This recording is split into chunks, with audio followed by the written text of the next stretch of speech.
Ladies and gentlemen, boys and girls, children of all ages, Exposed North proudly brings to you Home Records, one of Home Records' finest, Thili. Tough Talks with Thili and Dablock. Choom Gang in the building. Right now, we got Jacoby in the house. Hello. You know what I mean? Unexpected special guest. Well, I expected it, but you didn't. These last couple of weeks, I didn't know what was going on. I'm just like, okay, he's coming. We're going to the same place. All right, let me see. If I know I'm going to the same place as somebody, I'm gonna see if they need a way there. But like, it's kind of sprung up on me. It's like my services were offered before I even knew. So I was like, okay, but it's Jacoby, right? So you know what I mean? Like if I'm telling you, if it was a random, it would have been like, sorry, bro, you're gonna have to out that way, that way. But I'm like, Jacoby, all right, cool. We gotta make sure everybody in the Choom's taken care of. You know what I mean? Mm-hmm. All day, bro. Choom Records home, or Choom Gang home records. I almost said home gang. Mm-hmm. Ooh, that ball. Choom Records home gang. You said that's the next two. No, man. So we got a lot happening, a lot to talk about. This whole Jeddah Saudi Arabia event's coming up. Yeah, it is. There's so much controversy behind that. It's like massive, and I mean it's not as much controversy as there was last year. I'll say, because last year was, it was the first time, so everybody was like, what the hell are you guys doing? But, yeah, I mean, WWE signed a 10-year partnership with Saudi Arabia for these shows, so we're getting them for at least 10 years. Yep. And they banked a lot of bucks from that. They did. And you know what, to be fair, the first one they did was actually ended up being a pretty good show. We had that Roman Reigns versus Brock Lesnar cage match where Roman speared Brock right through the cage. That was pretty fucking cool. Won the match but lost the belt? Yeah, well, I think because they said the referees called it as Brock winning. And then on further inspection, we all realized that that Roman's feet had hit the ground first. Yeah. It wasn't without its problems, so that's for sure. But, and then they also got in trouble for showing women wrestlers in their promo package at one point. It's like, oh, God. Oh, boy. My question is, how do they create babies over there in Saudi Arabia? That's my question for them. Like, how are you conceived? Because you're telling me you're going to deteriorate the integrity of how you were conceived and expect to be... That's why you got so much goddamn negative karma.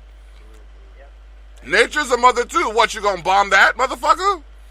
Yeah, but hey, as we all learned in the WWE package about Saudi Arabia last year, they did start allowing women to drive last year, so that's interesting. Bet you there's more women chauffeurs now all of a sudden. You get a female Arabic Diamond Dallas Page driving the pink Cadillac out for Dusty. Oh, man. Oh, man. I'm telling you. Ladies and gentlemen, you're listening to Tough Talks with Thili and Dablock. What happened? Yep. Oh. No, I just said it's insane. And yeah, Tough Talks with Thili and Dablock. Emphasis on the Tough Talks for that first little segment there, because my lord, is that a beehive. Like, I'd rather fuck with the actual beehive. Wow. Oh, wow. All right. So we have only so much time for these antics tonight, ladies and gentlemen, because Ali Mack will be performing live, as well as Jacoby will be performing live at Rock the Mic in Hamilton. That's right. You know what I mean? So Yeah. I'm privileged enough to know two of the acts that's going to be on stage. Fuck yes, buddy. Yeah, no, that's big things, man. That's going to be an awesome show. It's going to be an honor to put it on for my team, Choom Gang, Home Records. Mm-hmm. Yeah, baby. Yep. We out here, man. Choom Gang, Home Records. biscuits all day. That's what's up. If you hear crunching in the background, it's because I'm eating. And boy over here is smoking. You know what I mean? You got the combination. It's like, you want one of them chicken wings? Oh, no. Okay. Ate the works earlier. Got the works. The works? Oh, okay. Put some Tabasco on that. All right. Niceness. So how was your week this week before we get into the gruesome and the grueling? It was a long week. I've been fighting a sinus infection all week, so that's been kind of brutal. But it was all right. How about yours? Oh, mine. I was running up and down all league. Yesterday, I got to go to the River Lions game. That was fun. Nice. Yeah, I saw you posting about that on Facebook. Yeah. What else? I got a couple of tracks done. Nice. I got one. I may be getting one of those done tonight. All right. Nice. That's blessed. Absolutely. First time in a minute. Hey, but once it starts, bro, you never know. It could just start flowing. Hey man, the inspiration is there, the drive is there. Me and Ed have been talking, so there's gonna be some moves. Okay. And you got the Tyrell effect as a outlet for those tracks, so you know what I mean. Oh, yeah. Keep me posted on the developments. I have a plan for a like single track coming out, and it is absolutely coming out through Tyrell effect because it is a Saturday that I'm dropping it on the anniversary of the last EP. Okay, that's blessed. You heard it here first, ladies and gentlemen, on Tough Talks with Thili and Dablock. Oh yeah. All right, so how was your week, Jacoby? While you're here, you know what I mean? Yes. Well, was sick the whole week. Oh man. Yeah, it's sad. Managed to get like 2 days of some hard work. Okay, that's good. In between, I've been just steady promoting local businesses. And speaking of which, this one I shared called the DripSource.inc on Instagram. Where my buddy has opened up a store in this next month, June. So be sure to follow that on Instagram as well. And as far along as that comes, I just write music. That's all I do. All right. Good stuff. Left, man. All right.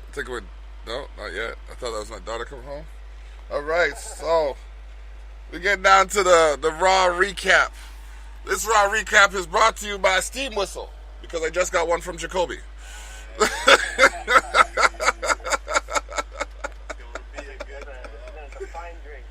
It's a fine drink, isn't it? Oh, man. So, Kansas City. When we last left Seth Rollins and Kofi Kingston, they were standing on the sidelines of Brock Lesnar's waiting game. And it doesn't look like things are going to get any better for them.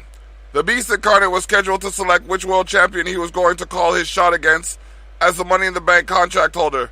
But in typical Lesnar fashion, he opted to zig rather than zag at the last second after Rollins left the ring in protest over the Conqueror's disrespectful flaunting of his case. Now a fully functional Beast Box with the ability to control the sound in the arena. He kept using it to play his prospective challengers' theme songs. As a result of the Beast Slayer's defiance, Lesnar and Paul Heyman announced they are putting off their decision, leaving the two champions to twist in the wind just a little while longer.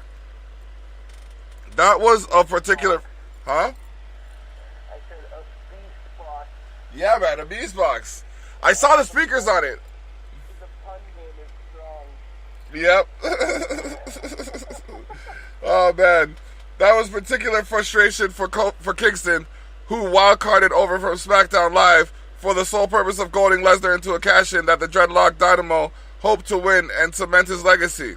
He apparently did so for nothing and was inconvenient enough, and nothing was inconvenient enough, but the things somehow got worse for the beloved WWE champion after Lesnar exited and a street-clothes-clad Dolph Ziggler slid into the ring and ambushed Kofi in an echo of last Tuesday's unexpected bushwhacking.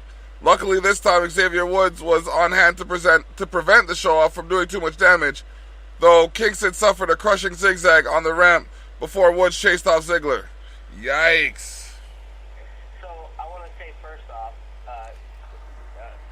big ups to the writer on the Raw recap this week for using the term bushwhacking. Shout out to the bushwhackers. The Bushwhackers! Fucking legend. Fucking legend. Beyond that, I am so much more interested in Dolph Ziggler right now than I have been in the last 3 years. Like, Dolph Ziggler he's doing those weird promos still, which I'm not a fan of, really. Nope. The drama student garbage that he's doing, but his in-ring skills have never really been under question, and him coming out and attacking Kofi, I'm down to see Kofi versus Dolph, because they'll put on a goddamn hell of a match. Yep. And I don't know why they keep, teasing out this, which one is he gonna cash in on? We all know he's cashing in on Seth. We all know it. Yep. Like, the only way he's not cashing in on Seth is if he cashes in on Kofi closer to October, when they're moving to Fox, because they want to have Brock on Fox. But that's the only way out of that, and I don't think they're going to hold off on that for that long. I wish he would have just fought Daniel Cormier. Why didn't he fight him? Gonna be here. Because he's a pussy. He knows he's going to get his ass kicked by Daniel Cormier, because Daniel Cormier is like one of the greatest of all time and the best wrestler ever, and undefeated at heavyweight. And they couldn't pay him enough to go in and get his ass whooped, especially if he can't, do steroids again. Oh, you're getting dragged right now by Thili. Brock is getting dragged by Thili right now. He's just like, what's that? You ain't even got here. I'm gonna pull you by it, though, motherfucker. I will drag that huge snake in the mud for as long as he's plugging me on WWE. I was excited for him versus Cormier, but I'm not excited for him versus anybody in the WWE. It's just boring. He's been doing his thing in the WWE since 2003. He's proven to be a powerhouse with that. What's that special with the F5? Yeah. I love that move. That move was crazy. It's an amazing move. It's an amazing move. Just spun The you problem around. is, it's all he does now, and he only shows up 5 times a year. And when they put the belt on him, and he's only showing up 5 times a year, that makes it so there's never any drama on the belt, because nobody's ever going to win it on TV. Like, it's just, he's bad for business in WWE overall. Like, creative. If he were to win that championship, like, the champ is going to be in that ring every week. No. He wasn't. He had the belt for almost 2 years. Oh. He was champ for 2 years straight, and he only showed up to 5 events a year. And he's the highest paid wrestler in the company for 5 events a year to not be on television. It's not. I would agree with you. If you go on TV every week with that title, damn it, I am in. Like, I'm all there for Brock every week. But as long as Brock is on a 5-night-a-year schedule, I'm not there for him. So, you want to get the next one? Pardon me? You want to get the next one? Yeah, absolutely. So, Shane McMahon defeated Lance Anoa'i. This was weird. I haven't seen Lance mentioned ever before. You skipped Ziggler. He what? We skipped Ziggler and Woods. Oh, we did? Yeah, bro. Oh, yeah, my bad. Okay. Dolph Ziggler brawled with Xavier Woods and addressed WWE Champion Kofi Kingston. So this was more of his drama stuff. Should Dolph Ziggler be WWE Champion? The question is not a new one. Though the show-off's recent tactics seem to suggest he's unasking. Hot on the heels of a second straight ambush of Kofi Kingston, whom the show-off regards as having stolen a WrestleMania moment that should have been his. Ziggler made an example of Xavier Woods, who came to Kofi's aid and was rewarded with a beatdown throughout the arena floor. Kofi saved his brother from a steel chair head vice at the last second, but Ziggler re-emerged to top the ramp for another fire-spitting missive. That should be in quotes. His face mangled from the physicality with Woods. Ziggler chided Kingston for worrying more about Brock Lesnar than himself, insisted Kofi celebrate as best he can for the next 11 days, and reiterated that as good as Kingston is for the WWE Championship, he believes it still should have been him. At Super Showdown, Ziggler insisted it will be him, and the fans who look up to Kofi Kingston will be left with nowhere to turn. Whether hypothetical WWE Champion Dolph Ziggler will be loved as he predicted is yet to be seen. He won't, as is whether he'll win the title at all.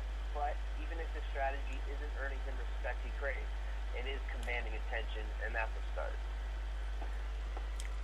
So, yeah, once again, I mean, Ziggler is great in the ring. His physicality right now has been fantastic. He's going super brutal with stuff, which I haven't seen him do in a long time, really. Like, even when he was with Drew McIntyre, he was kind of just, you know, he was the pussy. Like, he was the chicken shit heel. He would hide behind. Yeah. He was the worst rated heel in my books. The what? He was the worst rated heel in my books ever since. Ziggler? No, McIntyre. Oh yeah, in his first run, the company did not treat him properly. They made him the whole the chosen one gimmick that they threw on him and stuff. It didn't end up going down as well as it probably should have. But he went out on the Indies for I think 2 years, and then came back and has been a monster. He looks like he grew like 5 inches in height. Like he's insane. And he's jacked. Like he's the most jacked dude in the company almost. Next to Jinder. Yeah, which is hilarious. The two members of three-man band Jinder Mahal. jacked all the shit. Mm-hmm. And who would have thought that Jinder Mahal would be champion for almost a year? Never. Ever. Especially with the way they were booking him. He was losing every single match. And then somebody got injured, and they threw him in a match one day, and all of a sudden he beats Randy Orton for the title. Yep. And then beats him again with the help of the great Khali in a Punjabi prison match. What? Ooh. What world are we living in? Madness. It's fucking. It's insane. What do you think about like Ziggler right now? Like, how do you feel about what he's doing? I don't know, man. I don't like the fact that he's attacking Kofi. But then again, if he's being a heel, like, in his heel persona, he's doing everything he needs to do for me not to like him. Yeah, it's the Baron Corbin thing. Mm-hmm. Which is also weird that Corbin's getting a title shot. That doesn't make any goddamn sense. At all. That's weird. He's losing And I love Corbin. Like, I'm the one who's always defending that we're not supposed to like him, so that's why I like him, because he's doing his job right. But, like, giving him a title shot right now seems weird. They have not booked him to be a title contender. I'm surprised he's not contending for the 24/7 title. Right? That's where you put him. That's what I want. I want him chasing our truth all around, like, hotels and shit. Like, I want the old school hardcore title thing where, like, people would show up in your hotel room with the referee and smash you with the TV. Yes. Like, Yeah, bro. 2000 all over again. Yeah, I want to see you, like, all over again. getting your luggage at the airport, getting blindsided by somebody. You know what I mean? Yeah. I also want to see a new belt for that, because that belt is pretty good. Like I'm not what giving about up on that. Like something like the grocery store when Booker T got Booker T built. got Yeah, built by he Stone got Cold! that. Stone Cold! Stone Cold! Stone Cold! That was one of my favorite backstage. Oh, man. That got me Yeah, man. Those are some good times. Beating him to death with cereal boxes. Holy, that was my flour and, like, oh my god. Cornflakes and, like, cornflakes. Gave him some milk too. oh my gosh. Yeah, I can't remember if he took him to the checkout lane. He did. He took him to the checkout lane. I need a price check on a piece of trash. Got beers too. Oh, I think he said, like, when he went through, he's like, I need a price check on a piece of trash. A piece of trash. And then they just pushed him in it. Whoa, scroll right through. Oh, man. Price check on a piece of trash is fucking, that is Oh. genius. Stone Cold Steve Austin is like ever. Mm-hmm. So, Oh, man. so clever, so clever. I also would like to see someone pull an Austin and attack somebody in the hospital again. Bashing Vince over the head with bedpans, paging Dr. Austin. That was great. Okay. Next one. Shane battles Reigns' cousin Lance. Shane McMahon's victories over The Miz were as much mental as they were physical. More so, if we are being honest.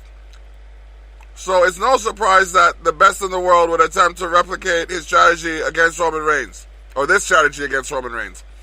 With no ringside father to torment, however, McMahon insulted the Big Dog's heritage by beating up his cousins Lance and OI. The match, ostensibly sanctioned as an exercise in respect, turned out to be a bit more competitive than expected, despite Drew McIntyre savaging Lance around the outside of the ring. Lance's resistance didn't just earn him a triangle from Shane that ended the match, but a second after the bout concluded, all the better to make an example of Reigns' dynasty and heritage. What? But a second later, after the bout concluded, all the better to make an example of Reigns' dynasty and heritage. Alas for Shane, the display brought out the Big Dog, and if not for a last-second assist by McIntyre, Shane O'Mac would have been down in short order by a spear. Even though Shane escaped the arena by the skin of his teeth, he finds himself in a position unfamiliar to him, as both a McMahon and the best in the world, a disadvantage. Let's be honest. Shane McMahon has gotten his ass kicked for the last 20 years. Pretty much. He's familiar with. I mean, does anybody remember when Steve Blackman and him climbed up the side of the Titantron and Blackman hit him with the kendo stick and he fell off like 25 feet? Oh my gosh, what do you remember about Steve Blackman? Oh my gosh. Oh, wow. That man was a goddamn eagle. Mm-hmm. Is there in WWF briefly? Yep. Steve Blackman was the shit. He had some But, sick like, kicks, really. Do you remember WCW's knockoff Steve Blackman, who was also a knockoff Sub-Zero Glacier? Oh, Yep. Yes, I remember him. So Glacier wrestled on Saturday at AEW's debut pay-per-view. Yep. It was weird. It was really weird. He came in for like 30 seconds and got eliminated. Okay.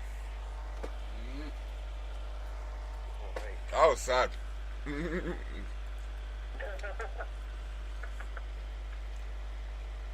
How do you pull a Santino Marella?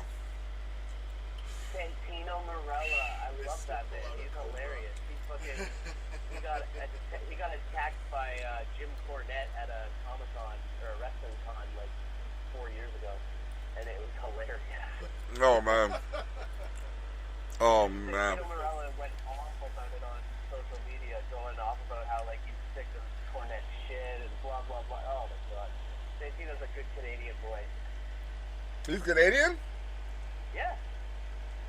Oh. Who knew? Yeah, no, all the accent and everything was all given. Like, he couldn't speak literally a word of Italian 2 days before he debuted as a fan on, like, you know, a quote-unquote fan in the audience at that Raw. Oh. Yeah. Okay. Santino was hilarious, though. The Cobra. Yes. Yep. Please don't can food or whatever. Mm-hmm. Or when he went after the women's championship at Santina Marella. Yeah. He pulled a Harvey Whippleman. Harvey Whippleman. What a name. When's the last time someone brought Harvey Whippleman out? I don't even think they show him on Hall of Fame highlights. No, I'm pretty sure they probably want to wipe him from everyone's memory. Harvey Whippleman was not, amazing. Yep. He wasn't. Not at all. All right, the next one. What was that one, sorry? The next one? Oh, yeah, you want me to do that? Yeah. Alright, Universal Champion Seth Rollins confirmed confronted Brock Lesnar. Among many advantages to having... Wait a minute. Hold on. What? What? Where are you? What again? Brock Lesnar has a Money in the Bank epiphany. On Raw. It's different titles on the website. Oh, okay. My bad. On here it says Universal Champion Seth Rollins confronted Brock Lesnar. I don't have that same title. Okay, my bad. Go ahead. Among the many advantages to having Paul Heyman as your advocate, he makes a point of reading the fine print. When Seth Rollins got in Brock Lesnar's face in an attempt to goad the Conqueror to cash his Money in the Bank contract and was seemingly on the verge of succeeding, Heyman made a show of removing the contract itself and reading the legalese out loud to referee John Cone.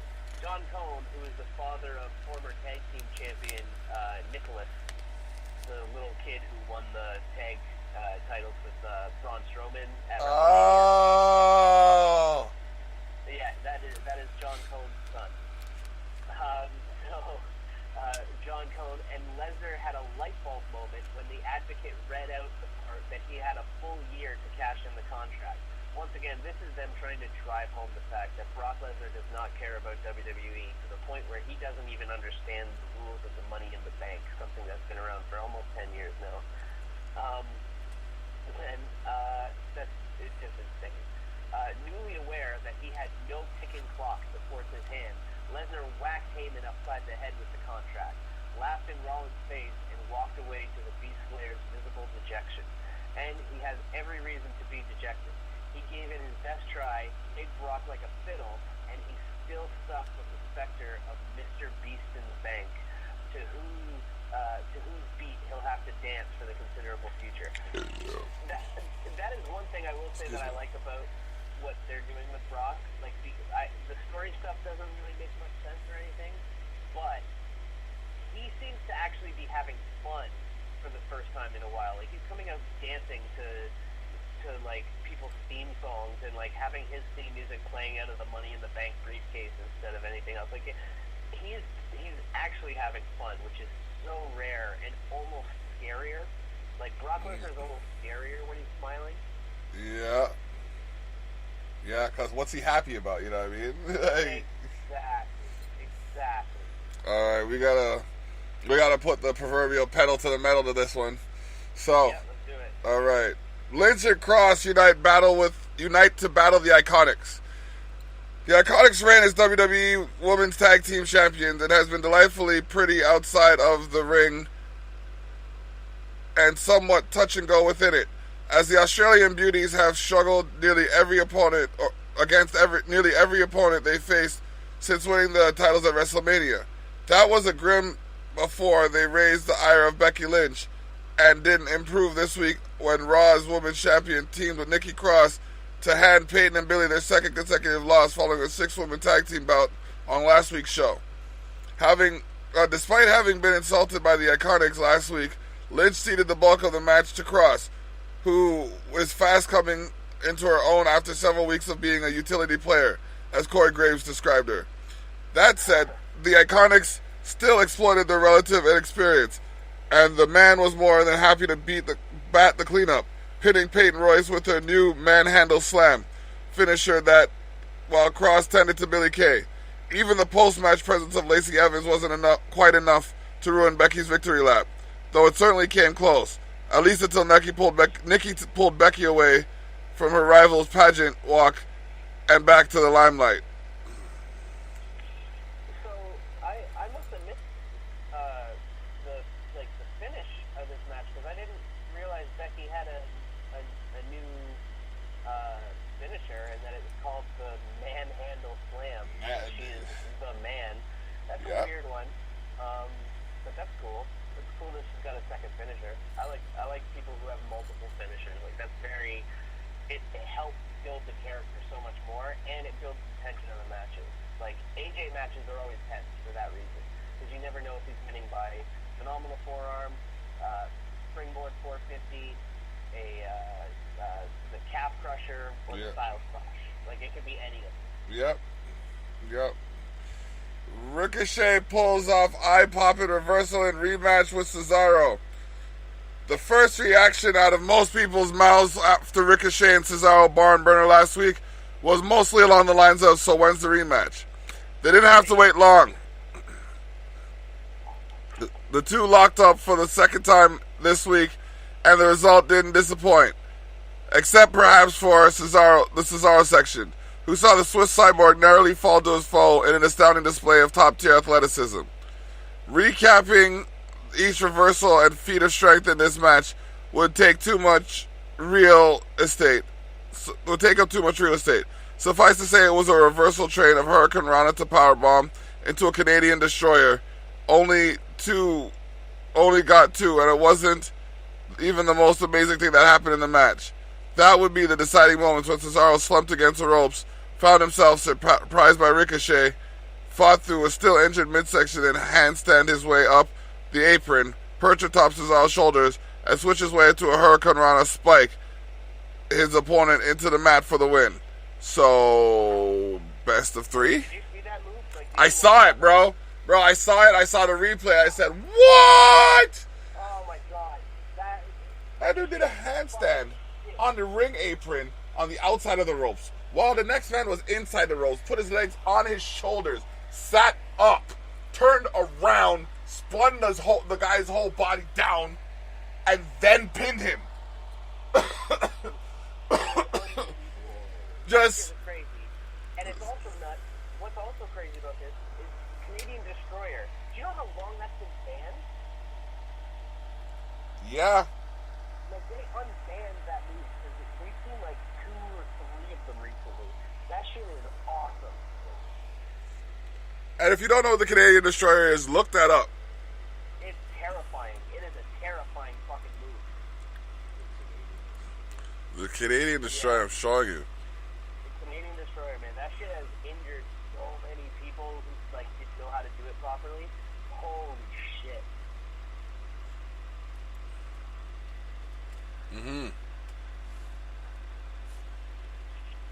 Okay, you want to get the next one?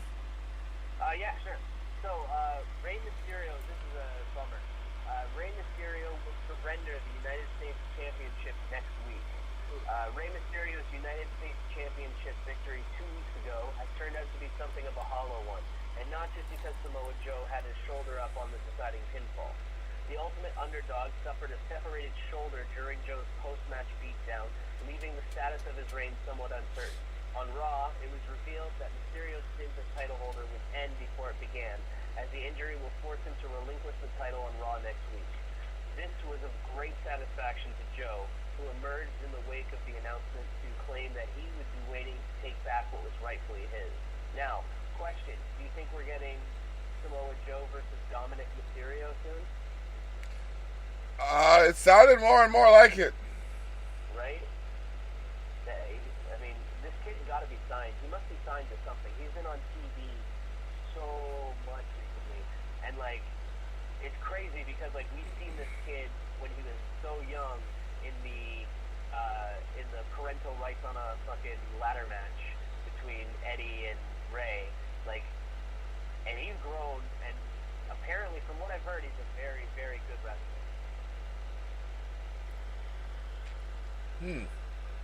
Which makes sense, because he's, the greatest mask of all time child. Yep. You want to get the next one? Yeah. Word. So, Baron Corbin defeats Braun Strowman, The Miz, and Bobby Lashley to earn a Universal Championship match against Seth Rollins at WWE Super Showdown. Baron Corbin pulled off what may have been his greatest trick yet in a career that is fast becoming full of them when he ambushed a beaten-down AJ Styles, took the fatal 4-way elimination first, the phenomenal one injury forced him to abdicate, and then won it, earning himself a Universal Championship match at Super Showdown. The man is good at what he does. So, just before I move on, fuck whoever wrote this one for that sentence. You can't say the man is good at what he does because the man is supposed to be used for Becky. Yeah, he can't call him the man, but I more meant the shitty tongue gymnastics I had to do to say fatal 4-way elimination first, the phenomenal one's injury forced him to abdicate when he won it. That's a fucking awful set of words in a row. I hate this guy. I take back the credit I gave him for saying bushwhacking earlier. Fuck that guy. Less fortunate and less happy were Braun Strowman, The Miz, and especially Bobby Lashley, who all of whom were vying for the personal and professional validation that comes with challenging for the Universal title. The Almighty went out on a limb by reforming his on and off again alliance with Corbin to devastating effect. So he focused on his Super Showdown foe Strowman instead of the victory and ended up brawling into the backstage area with the Monster Among Men. With the match effectively down to 2, The Miz, who had been a house on fire all night, unloaded on Corbin with running knees to the corner, but unwittingly sprinted headlong into a decisive end of days that handed Corbin the victory. End of days is a gangster move. That is a pretty dope move. It is. So to recap, Baron Corbin took out his rival, won a match he wasn't scheduled to be in, and might be Universal Champion 2 weekends from now. He won't be. He might not be your hometown's favorite son, but with those results, maybe he should be. Kind of.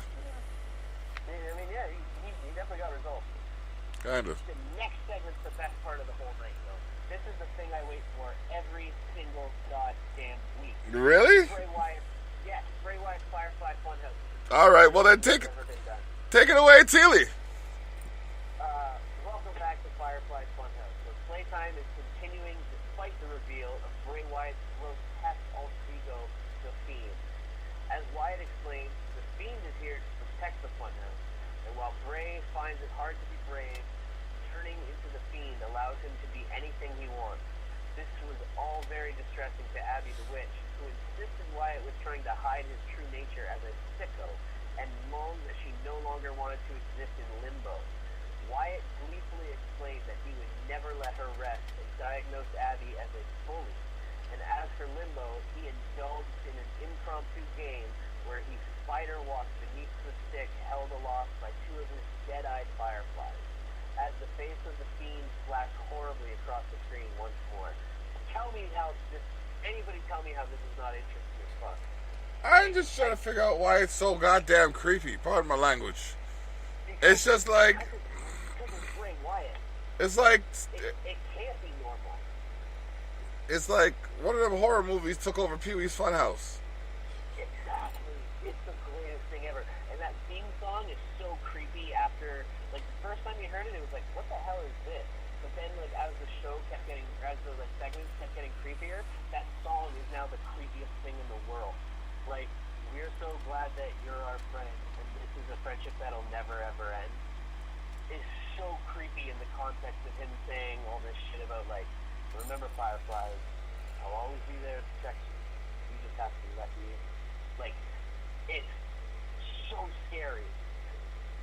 Yeah, it's like Chucky. I want to play. It's like a non-shape-shifting ink. Like, it's so creepy, man. I am in with this. I am so into this.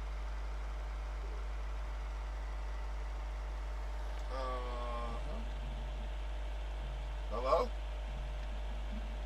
Hello? Yeah, I'm here. Okay. I thought we were having a repeat of last week's technical difficulties for a second. I heard a beep beep. Yeah, so did I. I heard a beep beep too. I was trying to figure out what was going on, but no, that's not. Nah. All right. What a trip. All right. Next one. The 24/7 title and the Usos versus Revival collide during Memorial Day party. Rivalries clashed and the tempers flared during the Usos Memorial Day party outside the arena where one... Excuse me, that burp was brought to you by Steam Whistle. Which was brought to me by Jacoby. Is it? Alright. Okay. Rivals clashed and tempers flared during the Usos Memorial Day party outside the arena, where one attempted to keep the peace and another to evade hostilities, ended in a wild clash among several Raw superstars. For one, Naomi's attempt to broker a truce between the Usos and the Revival by inviting the latter to a shining shindig blew up when a game of cornhole, turned hostile between the two teams. For another, the ongoing chase of the 24/7 champion, R-Truth, brought the entire party to a halt when a slew of superstars pursued Truth through the arena and to the thick of the festivities. In short, Luke Gallows and Carl Anderson are still at odds, Titus O'Neil and Robert Roode are still hunting for retribution, and Drake Maverick draws closer by the second. Though the champion narrowly escaped the several roll-up pitfalls, this would be a usurpers in tow. Yes. Basically, yeah, that's where it's at. It's so weird. They try to use some interesting lingo in these things. I don't know why they're setting up Luke Gallows and Carl Anderson tension, unless it's I'm hoping it's just for comedic effect and they're not actually trying to make us think they're gonna break them up. Maybe AJ's gonna keep them, come back and keep them together. Yeah, that would also make sense for sure, because it has to. They're doing they're doing the club stuff in in Japan. Yeah. There's no reason not to keep them together after that, so that's gonna be cool. I love Drake Maverick chasing R-Truth everywhere. Just a quick note on that, on SmackDown or on 205 Live this week, because Drake Maverick is the GM still of 205 Live. Well, they were the champ Tony Nese was going to him to try to get an opponent, and he said, I can't make any decisions right now. I'm very, very busy, but I promise you I will take it under consideration and I'll get right back to you. And right after they left, he saw R-Truth walk by and he just starts chasing him immediately. So this 24/7 rule thing is totally following over on all of their shows, and it's hilarious. I think they should make R-Truth and Drake Maverick do an episode of Ride Along together, and end it with Drake trying to take the title. That would be hilarious.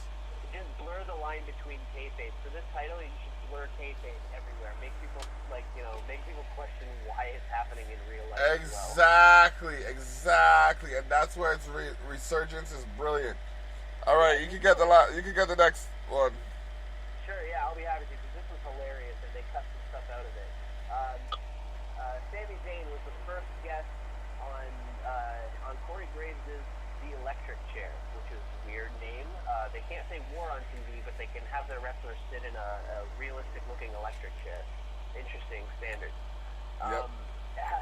Have you ever wanted to ask a WWE superstar an uncensored question? I will emphasize again, uncensored question on live television. Here's your chance. In the debut of the electric chair, Sami Zayn sat in the ring and fielded questions from the thick of the WWE universe. Unsurprisingly, he found the queries lacking. Batting away snarky questions about his retirement date, he asked if the guy's parents were related, whether he misses his Ginger Snap team with Becky Lynch, the young lady's parents were chastised, and how it feels when Braun Strowman destroys him.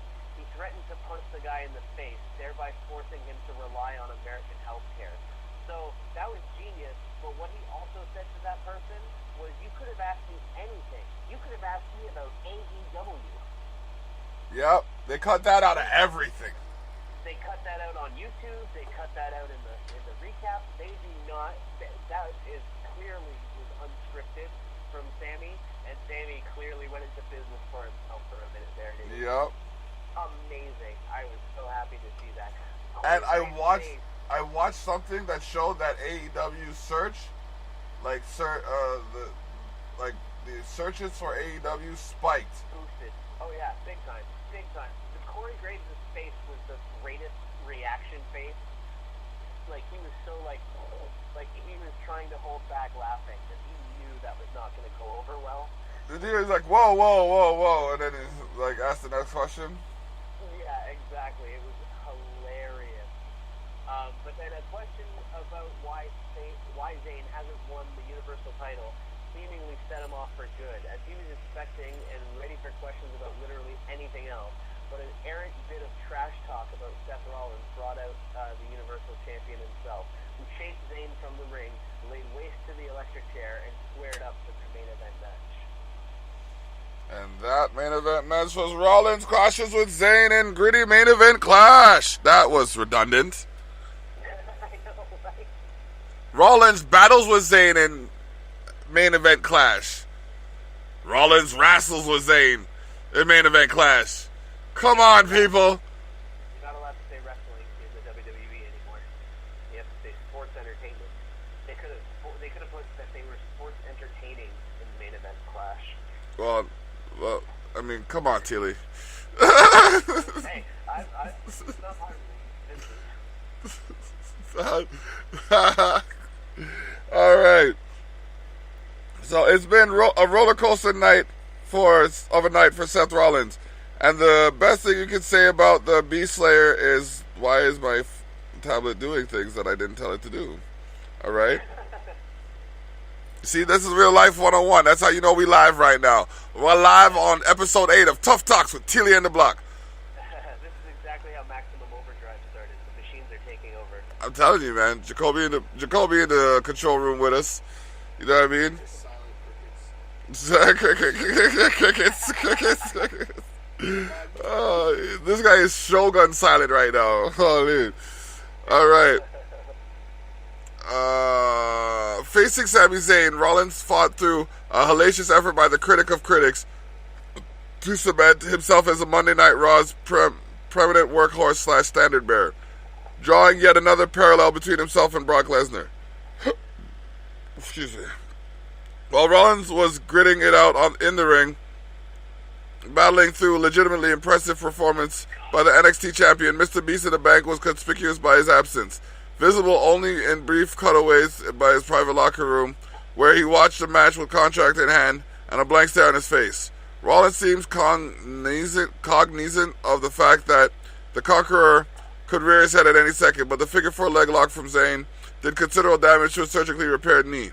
But the Beast Slayer still caught Zayn with a stomp as he slid through the ropes, only stopping to scream, "This is my life," perhaps more at Lesnar than Zayn, before administering a second for the win. The victory appeared to give the Kingslayer no peace. He visibly asked himself where Lesnar was. The camera lingered for the post-match scene, and while uncertainty turned into joy in Raw's closing moments as the Beast Slayer failed to appear, the feeling may be unsustainable. As good a night as it was for Seth, Lesnar has a full year to make his move. There's plenty of time left. Plenty of time left. I just want to say, I can't believe I didn't realize this, but the UFC event today already happened, so I'm not going to be able to figure out what matches are on that card to talk about it at the end of this, because I just tried to look it up and I got the main event spoiled for me already.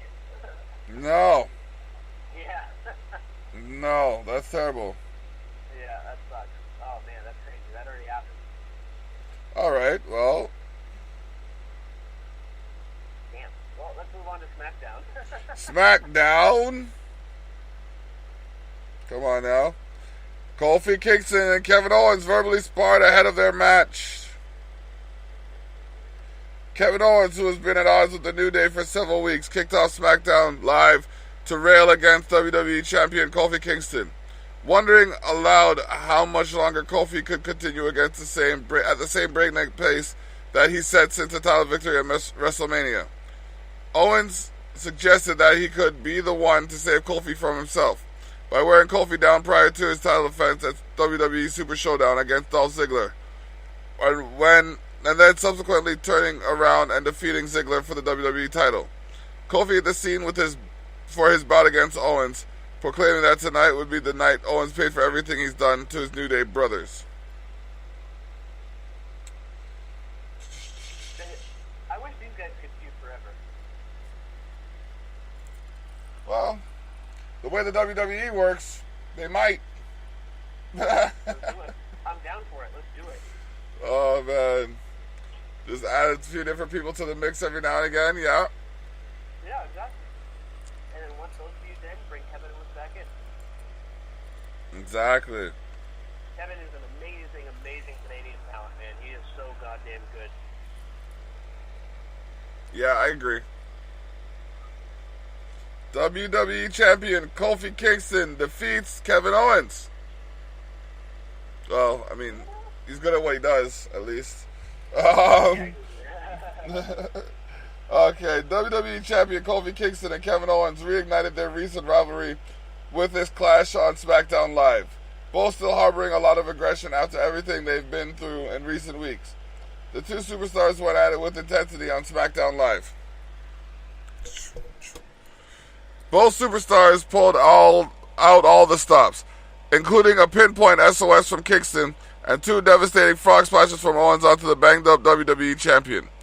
In the critical moments, the Dreadlock Dynamo kicked out of KO's ring-rattling senton splash from the top rope, evaded a pop-up powerbomb, and connected with the Trouble in Paradise for another awe-inspiring victory.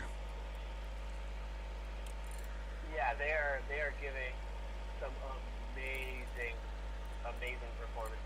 Kofi's better now than he's ever been, which is insane to say because he's always been so talented.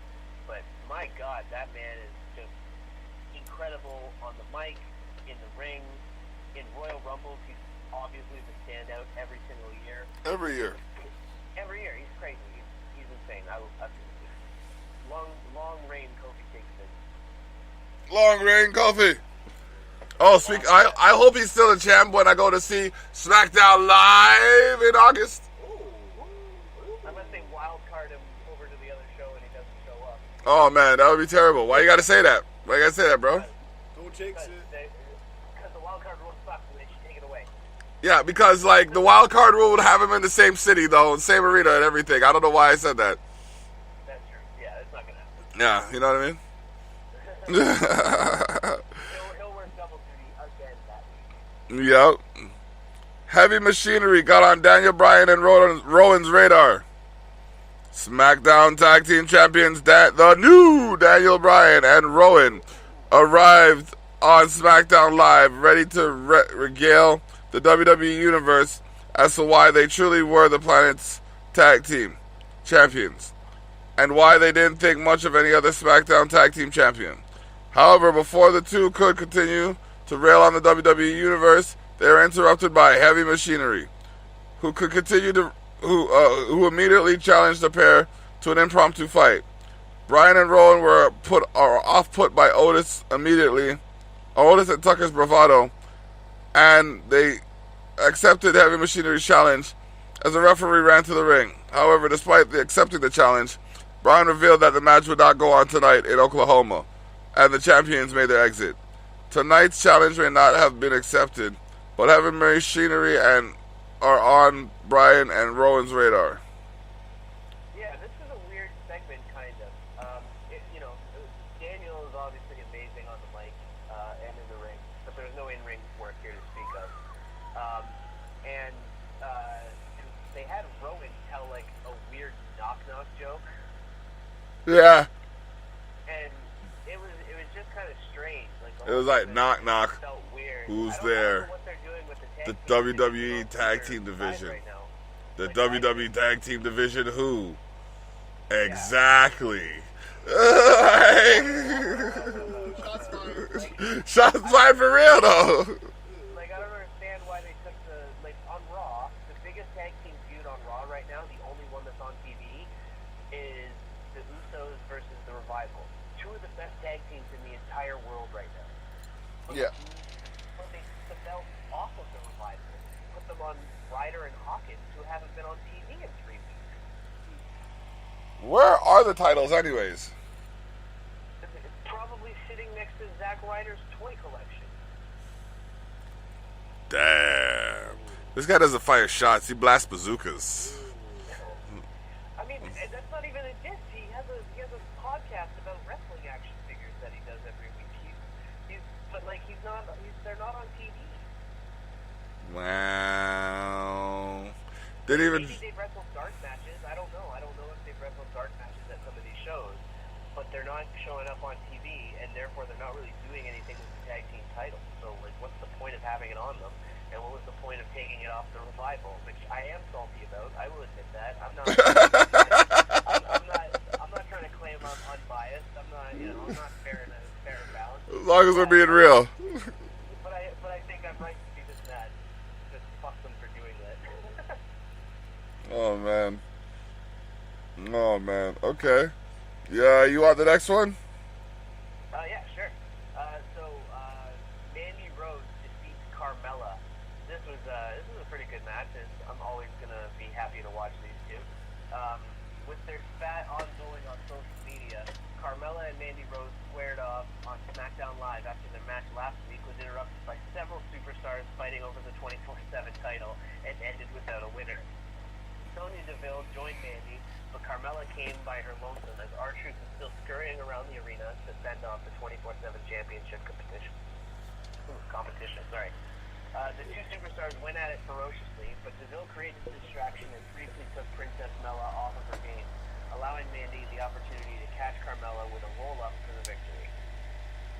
So Team Fire and Desire is going strong. They seem to have stopped teasing any tension between Mandy and Sonya. That's good. That's good. I'm happy with that. I think they should stay together. They've got really, really good chemistry on everything they do. They seem a little chummy, though. What? They seem a little chummy. Oh yeah, I mean they're like best friends that have been roommates since Tough Enough. Oh, okay. And then like they always show pictures whenever what's her name? Whenever Sonya's out with her girlfriend, then it's always like the three of them. Oh, okay. Yeah. All right. So Elias, baby. Elias holding his first ever title. Yeah, I was happy for him. Probably one of the shortest. Like, the only reign that was shorter was Yokozuna's. Well, I'm sure there's a few of those, what's it called, the hardcore championship. I mean, there were times where that changed 4 times in like a minute. Yeah. Oh, yeah. You're right. Like, remember when Crash Holly smashed Molly Holly in the face with half a door when she had won it, like, seconds later, and then he pinned her? Yeah. That was insane. Yo, that was hardcore, man. Like, they were literally hardcore in those times. Oh, yeah, man. There is no shortage of barbed wire to be found at WWE events. That was before the Hasbro deal where Hasbro gives them shit if they have blood on TV. Oh, that's why the screen goes black. Okay. That's why whenever they do replays of that stuff, they black and white it. They can't do it live, but they do it in replays and stuff. Okay. The 24/7 title competition interrupted Shane McMahon Appreciation Night. Are you serious? My dude goes. Shane McMahon declared tonight Shane McMahon Appreciation Night because, well, he can. Shane O'Mac, accompanied by Drew McIntyre and Elias, first showed a video tribute to himself and then went on about how he would teach Roman Reigns a lesson at WWE Super Showdown. This was followed by Elias beginning to deliver a heartfelt song to Shane. The performance was short-lived, or cut short, when 24/7 champion R-Truth darted out of the WWE Universe and into the ring with Drake Maverick in pursuit. Truth stopped Drake's attack and fended him off to retain his title, but he was quickly laid to waste by Shane, Elias, and McIntyre, with the Living Truth picking the bones to become the new 24/7 champion. However, Shane didn't stop there, announcing that Reigns and Truth will team up to take on Elias and McIntyre in a tag team match tonight. That was like an interesting setup. I don't know, like, and you see, this is how WWE gets you. You sometimes forget that you're watching a show, and you start getting into the action, and it's like when he was running into the ring, I'm like, what are you doing? Why are you running in the ring? Get out of the ring. There's like 3 of the biggest guys in the damn arena in the ring right now. Get out of the ring. What are you doing? And then they're like, wait, Locke, you're watching TV. Yeah. This is a show. It's awesome. That's why we love WWE. Yeah. They are able to take you out of reality for a while. Like, it really do. Like, when it's done well, it can pull you all the way in. Yep. Suspend your disbelief. Absolutely. All right. You want to get the next 2? Yeah, sure. Bailey defeats Lacey Evans. I think they should have put a little more stank on that. Who's with that title on the website side? SmackDown Women's Champion Bailey wild card rule brought Raw's Lacey Evans into the fold to battle the Hugger. I don't know why they're calling her the Hugger still. She has very adamantly said she's done with hugs on television. Well, at least they didn't change the HU for an NI.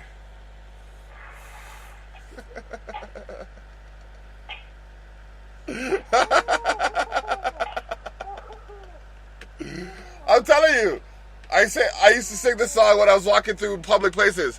It's a wonderful word for Tiggers, because Tigger's a wonderful thing. But change the T for an N, is it the same wonderful thing? This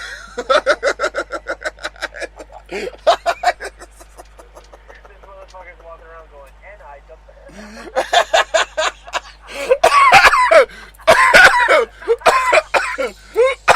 Oh no!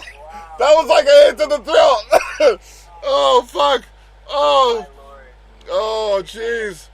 Oh, that was a good out workout right there. Oh man. Holy shit. Raspy, bro. Raspy. I'm raspy if you ask me. Oh, jeez. But yeah, I don't know what. I'm telling you, they're going to mature her. Like, I see Bayley turning heel in the next year or two.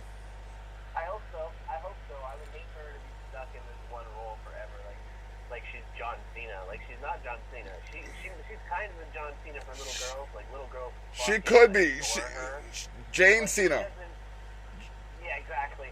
But she doesn't need to be pigeonholed into that single role forever. I think if they don't turn her heel, like, by the time her next contract ends, I think she should just leave and go to AEW like Dean did. Oh, wow. Don't cause any trouble. Don't be stupid like Sasha and start causing trouble to the point where if you lose out on this, you're never even going to get any of your royalties because you're void contract. Oh, she voided her contract? Well, if she keeps going the way she's going, she's going to void her contract. She doesn't tweet anything about her being in WWE ever. Unless it's her complaining about not living in magic. And then she goes and starts tweeting again when AEW's first pay-per-view is on, but won't talk about the actual product. She's canceling television appearance that she was supposed to have. She's doing all the wrong moves for business. Business-wise, she's doing the wrong things right now. She's not going to get what she wants out of this. Okay. They're at a stalemate. So she's going to end up trying to sit out her contract, but if she's not appearing at events, then they can extend her contract until she is appearing at those events. For the amount of times that she's committed. Just ride out your contract. She's trying to do what Neville did. And what she should be doing is what Dean did. Yeah, but Neville got injured during his time, so he had that claim. He could claim danger to his life, no? Pardon? Neville got injured. No. Neville walked out on the company backstage at Raw. Okay. Because he lost, because he was losing the 205 Live title. Yeah. The Cruiserweight title, he was losing that to Enzo Amore, which he had a lot of problems with and didn't want to do, understandably. But he has to understand it's Vince's company, so you're going to do what Vince says. Pretty much. Regardless. And if you don't like it, write out your contract and leave with a big stack of cash that you made off of all your royalties from WWE merchandise and stuff. If you don't like it, Vince has 2 words for you. You're fired. Yeah. Or he'll induct you into the Christmas Task Club if this was 98 still. Yep. So, Sasha's doing all the wrong things. Bayley is doing it right. She's doing her job. They gave her the title because she kept doing her job and she wasn't the one who was being annoying. And now, if she plays it out right, she can make a bunch of money off of her contract. If she's not creatively fulfilled, she can leave and she can make all the money in the world no matter where she goes. Yep. So, I'm all the way in for Bayley. She's great. She's great in the ring. She is. I can believe in her, you know what I mean? Because you got off on a tangent again.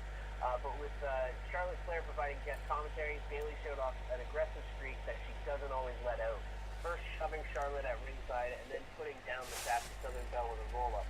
It was a reversal of Evans' roll-up that could have possibly secured the victory for the Sassy Southern Belle, but the official was briefly distracted by the irate Queen, who had hopped onto the apron. Cleanly frustrated over the fact that her chance at victory was inadvertently hindered by Charlotte's distraction, the lady blindsided Charlotte after the contest, where she was quickly met with a swift kick to the jaw. WWE officials quickly arrived to break up the two superstars, as Bayley observed with a smile from the entranceway. So I guess they're going to break up this Charlotte-Lacey Evans partnership already, eh?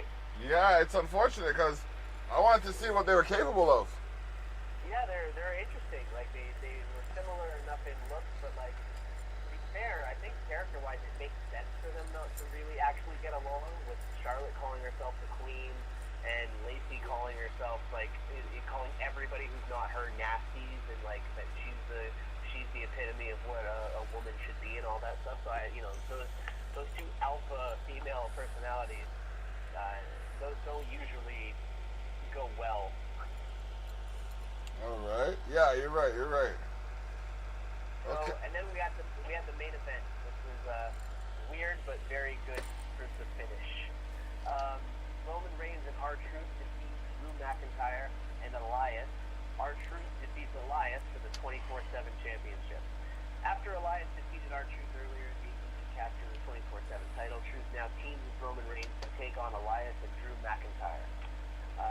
Reigns and Truth had to keep eyes in the back of their heads with Shane McMahon in Drew and Elias' corner. The Living Truth and the Scottish Psychopath grounded Truth. That's a weird sentence. You can't call Elias the Living Truth and then talk about our truth just by truth in the same, 4 words. Scottish Psychopath grounded Truth, smothering him and keeping him from tagging the big dog. However, once Truth finally separated from his opposing opponent, he made the elusive tag to Reigns, who promptly disposed of McIntyre with a Superman punch and then caused a McIntyre wipeout when Shane O'Mac unsuccessfully got involved. From there, Reigns nearly debooted Elias. I don't know what that means. Debooted Elias with a thunderous spear for the 1-2-3. Nearly took him out of his boots. Pardon? Oh, right, okay. That makes sense. For the 1-2-3. The W didn't stop there for Roman and Truth, as a staggered Elias was once again met with a wicked spear, giving Truth the opening to crawl over to Elias and pin him to regain the 24/7 championship. And God, yes, that part of the match made me so happy. Yeah. I love our Truth so much. I didn't always have some sort of title. I didn't realize how vexed I got, yo. But like when he lost the title, I was just like, yo, like the man didn't even get a good title run. But then I realized that's 2 black men holding a title simultaneously in the WWE. That ain't never happened before. Ever since the World Tag Team Champions Tony Atlas and one of Rocky them Johnson. Except for them. 80s. Yeah. Yeah. Good. Yeah, man. So good. Oh, it's awesome. It was goddamn cool. So that's I like anytime they give Truth push in anything, because Truth kills it on social media for them at all times. Truth just puts in work, and he has put in years and years of that work, and he's still super impressive in the ring, man. When they let him go in the ring, he kills it. Like, he is so athletic still. Yeah. That's the truth. It's crazy. It's insane. So yeah, that is awesome. And that was SmackDown's ending. How do you feel about everything with your up and down? Oh man, I didn't really see as much of Raw as I'd have liked to, and here's my thing about Raw. Like, when it's good, I can force myself to stay awake. But if it's lagging, I end up falling asleep for the first little bit, and then I wake up towards the end. So, you know what I mean? Like, I kind of like the wild card rule, but I want to see how it plays out. Because I want to see different people jump in from Raw to SmackDown. And I try out some new rivalries and just like a one match here, start a rivalry and leave them off the show for a couple of weeks. You know what I mean? Yeah, I feel that. It's just like, for me, I feel like the point of the Superstar shakeup, like where they do the trades and stuff, I feel like that is where you can start new rivalries, and you can actually have rivalries that last because of the way that you're building these new ones. But like without that, it seems sort of like it just doesn't seem like they have a plan. Maybe that's what they want it to look like. I mean, I think that's giving them a lot of credit at that point, where you're like, where it's like, oh, well, you might not. They might intentionally be looking like they're idiots. But it's like, as an artist, we don't want to know what our, like, we don't want our listeners to know what our next song is going to be until we release it, right? Right, but that's different. That's not what that doesn't feel like what they're doing here, because like with when you're putting out a new song, like while it is part of our overall story as an artist, right? Like it's an overall story that we're telling as an artist to go through everything, but it's not like a continuous narrative-based thing necessarily every time. You know, like we have songs that are outside of the main our main influences and our main topics and stuff all the time. But they are doing like this is like in the middle of a book or a movie, just throwing a bunch of extra villains in. Like it's like Spider-Man 3. No. So like they just I feel like they need to come up with an idea on how to get some real feuds going and do some real storytelling. Because right now a lot of what they're doing seems like throwing it at the wall to see what sticks. No. Okay. That's an insightful perspective. I'm just like, wow, look at those guys beating each other up. Good thing I'm not one of them. And then, like, I listen for them announcing their weights and shit. It's like, I'm bigger than that guy. So I get it in my head, like, I can fuck him up. You know? Rather than announce some guy who's bigger than me, it's like, I don't know. He'd probably give me a good run for my money. You know what I mean? Like, some of the bands are like, Braun Strowman's like a 385. He'd swallow me whole.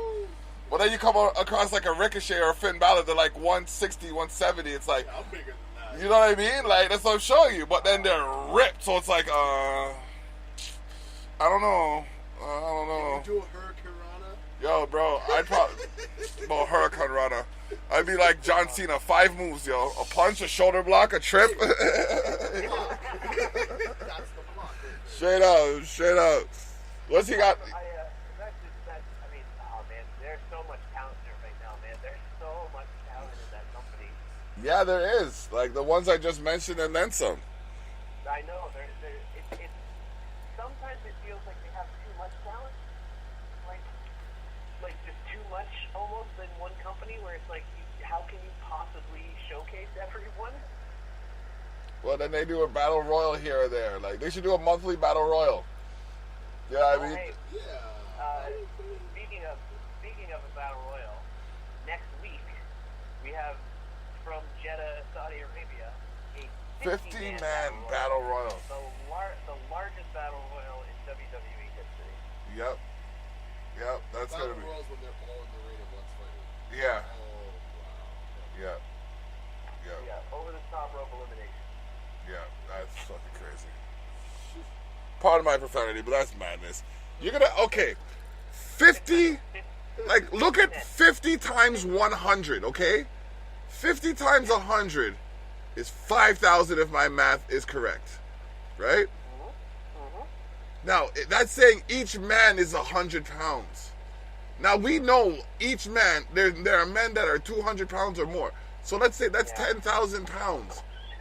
That's minimum 10,000 pounds in the ring right there. They have to reinforce that bitch. Yeah, so my thought is they can't possibly be doing 50-man starting.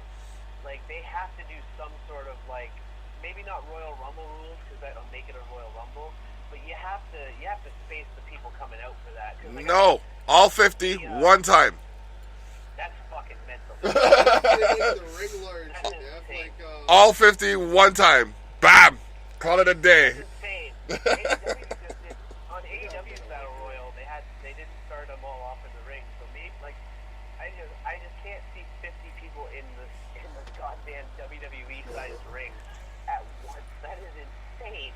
I don't know, bro. But, like, it's going to have to take up, like, 2 hours if it's not. It looks past during the Andre Royal or Battle Royal. The Andre Memorial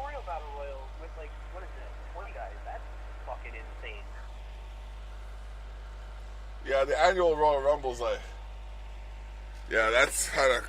Their people are too big. You can't fit that many people in that size of a ring. Bro, it's Saudi Arabia. To see him try. To see him try. Don't get me wrong. I think that's a fascinating experiment in physics. Yeah. How much mass can you contain within one space? I feel like you have to figure out, black hole technology at that point so that people can be standing in the same place across two different dimensions. But, because that's too much. That is a lot of people, though. It is. 5-0. That's a lot. Like, that's fucked up. But then, hey, you know what else? You know what? I just realized there is actually at least one match on that card that I'm excited to see that we wouldn't have been getting otherwise, which is Triple H versus Randy Orton. Okay. Like, we wouldn't be getting that again without this pay-per-view, I don't think. Because there's no reason. But it looks good. Yeah. I saw it on there. I was surprised to see it. So I was just like, I want to see how that turns out. Like, yeah, when I saw that promo for it, I was like, oh, okay, yeah, that's something. Well, there's Goldberg versus Undertaker as well. That one I have to see, but I don't know how badly I want to see it at their ages and their current levels. Okay. But because I don't know how, it's got to be a short match, and I don't know how well they would do a longer match at this point. They're both getting up there, and Undertaker's hips are frightening me. Okay. So we'll see. But then they also got the other one to roll that out is there's Braun Strowman versus Bobby Lashley. Two big bastards that are gonna slam into each other. That's interesting. That's like a Mack truck hitting a tank. That's just madness. You know what I mean? Balor versus Andrade for the IC title. That's going to be good. That's actually going to be really goddamn good. I forgot they were doing that. After the sunset flip. Fucking After the sunset flip powerbomb into the stairs? What? What? Wow. Right through that ladder? Through the ladder. I don't think I'd ever sign up for a TLC match. Like a chairs match, maybe. I might sign up for a chairs match. But At least chairs match, there's no unprotected headshots anymore. Yeah. But TLC matches, they don't give a fuck, man. They just do whatever they want. Yep. No, sorry. Once the ladders are involved, no, sir. Sorry. Yep. No. I'm tall enough. That height gets me woozy. You know what I mean? Like, straight up. Call me what you want to call me, but call me smart while you're calling me it. Yeah, I would pull a Sasha Banks and fucking have a hissy fit for that. I'm not in. But then, we have Roman Reigns versus Shane McMahon. That's a whatever match for me. Kofi Kingston versus Dolph Ziggler. It'll be a great in-ring match for sure. Seth Rollins versus Baron Corbin. I imagine Brock is cashing in during that match. Oh, man. Yeah, but what you know Lars about a cash-in Sullivan attempt that versus fails? Lucha House Party. Yeah, Lars Sullivan versus Lucha House Party? What is the deal with that? It's stupidity. It's just dumb shit, man. They're gonna do goofy things. I don't know if here's the only way I see that being a reasonable match for them to be having on this show is if they have Kalisto, Grand Metalik, and Lindsay Dorado go over. If they have them beat Lars Sullivan as punishment for all that racist garbage he was saying online. Do that. Have all three of them pin him separately. Have Kalisto pin him, and then Grand Metalik pin him again, and then Lindsay pin him again. Make him sit down for a 9 count. 9 counts. That would have to be a serious headshot victory, No, have it be like a finger focus thing. Just embarrass him. I don't care. Fuck Lars Sullivan. He's racist. Oh, man. So yeah. But that's Super Showdown, so we'll see how that goes. And then we got that's Super Showdown, the rundown. So NXT, what's happening on there? NXT TakeOver. Oh shit, that is tonight. Thank Yeah. you. You're welcome. Hell yeah. That is starting in 1 hour and 30 minutes. NXT TakeOver, we have NXT Championship match, Johnny Gargano versus Adam Cole, Bay. NXT Women's Championship match, Shayna Baszler versus Io Shirai. That'll be a fantastic match as well. NXT North American Championship match, Velveteen Dream versus Tyler Breeze, who's back into his old gimmick and in NXT, which is cool. I actually like that. And then we have a Fatal 4-Way Tag Team Championship ladder match, which is going to be brutal. People are going to get hurt tonight. Danny Burch and Oney Lorcan versus the Street Profits. You know, Undisputed. What? What are they fighting for?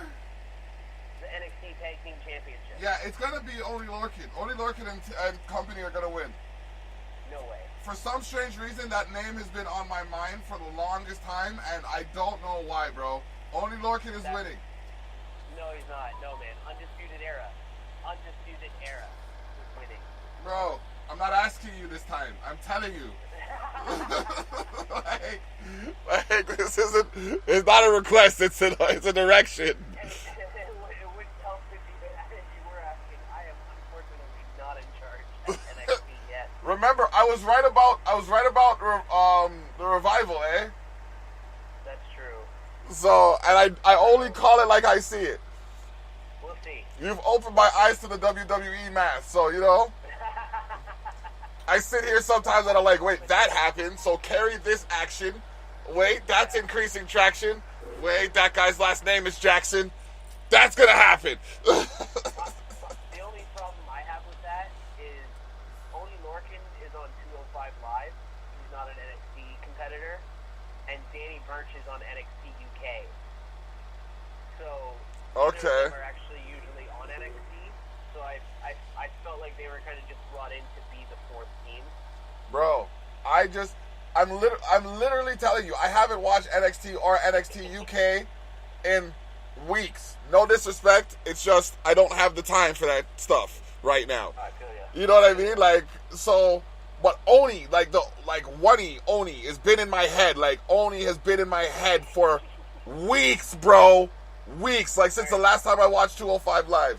So I'm sitting here and I'm just like, why is this in my head? And then you mention his name again. I'm like, okay, there's got to be a parallel. There's got to be some significance to this. He's got to be the one. I could be wrong. Hey, you know what? You guys heard it here first. Oney Lorcan and Danny Burch are your new tag team champions in NXT as of tonight. If I'm wrong, I'll recant. Don't ever admit that. We don't do that on this podcast. No, man, we just move forward. We're taking the Vince McMahon approach. Apologize for what? You saw that I meant that. Yeah, shut up. That's what I meant to do. Shut up, that's what I meant to do. Yeah. Yeah.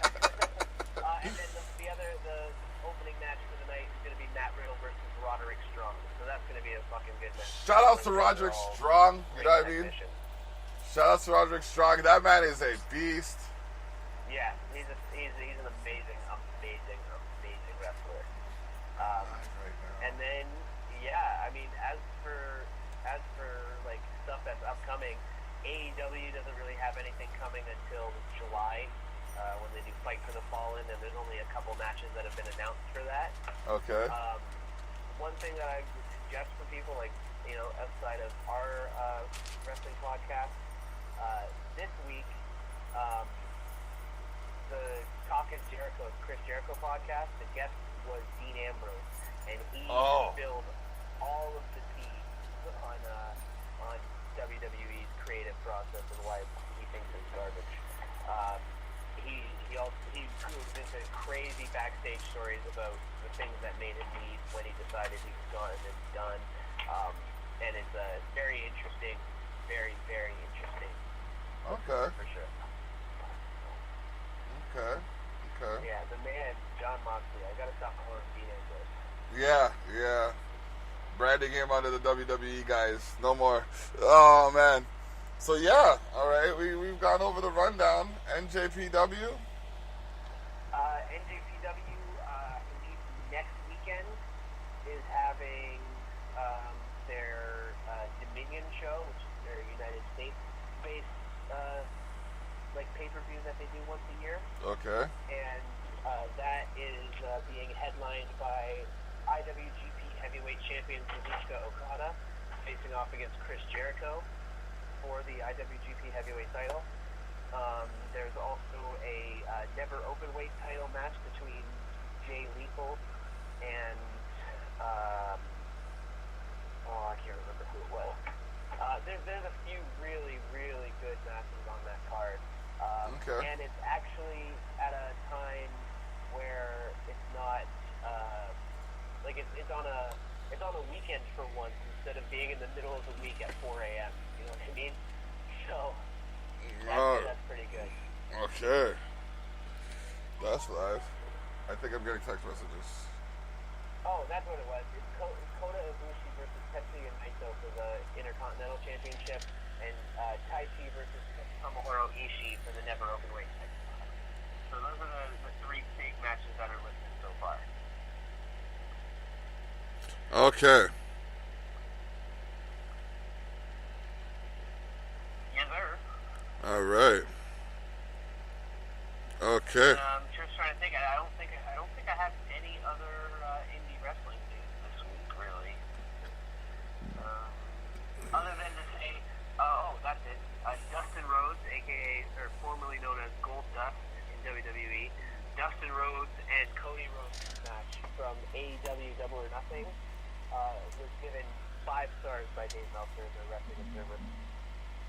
Oh, yeah, Dustin was bloodied. Bro, that match is amazing.